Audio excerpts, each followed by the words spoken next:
हरे कृष्णा। आप सभी लोगों का स्वागत है मेरे अपने चैनल मन की शांति में। मैं आप सभी लोगों का बहुत बहुत आभार व्यथित करता हूं और आपके सहयोग की आशा रखता हूं।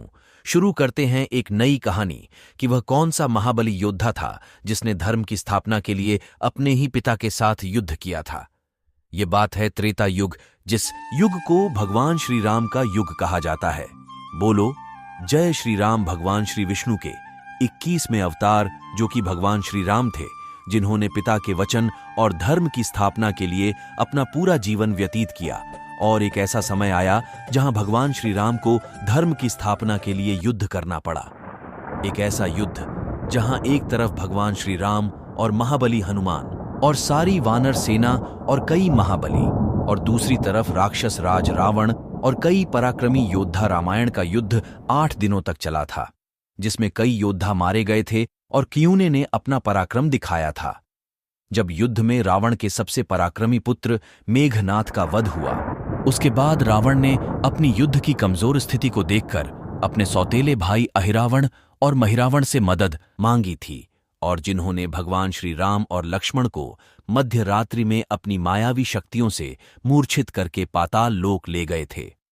जब यह समाचार सुबह महाराज सुग्रीव और सभी को पता चला तो सभी चिंतित हो गए और उन्होंने इस समस्या का समाधान करने का उपाय किया, और महाराज विभीषण के कहने पर महाबली हनुमान को पाताल लोक जाने का कार्य सौंपा गया।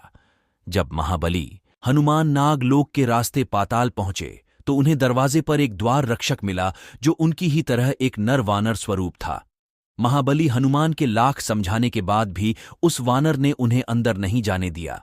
उस वानर ने महाबली हनुमान को अपना परिचय देते हुए कहा, ए वानर, तुम मेरे रहते किसी भी तरह अंदर नहीं जा सकते हो। तुम मेरे पराक्रम को नहीं जानते। मेरा नाम मकरध्वज है और मैं महाबली हनुमान का पुत्र हूं।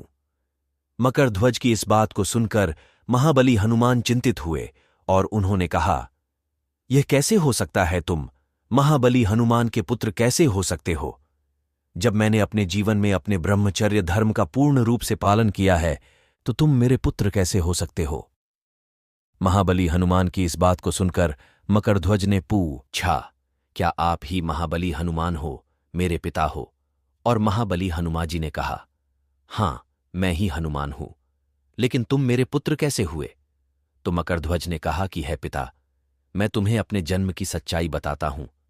जिस समय लंका को दहन करने के बाद आप अपनी पूंछ को बुझाने के लिए सागर पर आए थे, उसी समय आपके शरीर की कुछ पसीने की बूंदें सागर में गिरी थीं, जिसे एक मछली निगल गई थी। और जब अहिरावण महिरावण ने उसे मछली को अपना आहार बनाने के लिए पकड़ लिया तो उसके पेट से उन्हें मेरी प्राप्ति हुई और उन्होंने मेरा नाम मकरध्वज रखा है और मैं उन्हीं के द्वार की रखवाली करता हूं। मकरध्वज की इन सारी बातों को सुनकर हनुमान जी समझ गए और उन्हें यह चीज व्यतीत हो गई कि यह मेरा ही पुत्र है। मकरध्वज ने अपने ही पिता को अपने सामने देखकर उनसे यह सवाल किया कि हे पिता, अब आप बताइए कि धर्म क्या है? या तो मैं अपने मालिक की आज्ञा का पालन करते हुए आपको अंदर ना जाने दूं, या मैं जिस पिता को बरसों से ढूंढ रहा था वह आज मुझे मिले हैं, उन्हें अपना पिता होने के नाते अंदर जाने दूं। हे परमपिता, मुझे बताइए कि मेरा धर्म क्या है? और वह ऐसी स्थिति थी जहां पर धर्म और अधर्म की परिभाषा को महाबली हनुमान ने अपने पुत्र को बताया। उन्होंने अपने पुत्र से कहा कि है पुत्र, तुम अपने धर्म का पालन करो, मैं अपने धर्म का पालन करूंगा। मेरा काम है अंदर जाना और तुम्हारा काम है मुझे रोकना। और इसके बाद दोनों पिता और पुत्र में भीषण युद्ध हुआ।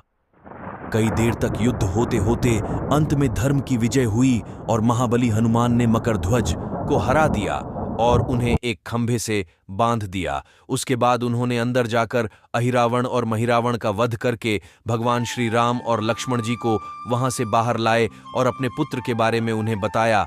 और भगवान श्री राम ने मकरध्वज का राज्य अभिषेक करके उसे पाताल का राजा बना दिया। तो बताओ कैसी लगी ये कहानी? मैं आपके लिए ऐसी कई रोचक कहानियां और ज्ञान की बातें लेकर आता रहूंगा। लेकिन आपने अभी तक हमारे चैनल को सब्सक्राइब नहीं किया है तो उसे सब्सक्राइब कीजिए और बेल आइकन को प्रेस कीजिए। मिलते हैं एक नई कहानी के साथ। हरे कृष्णा, हरे कृष्णा।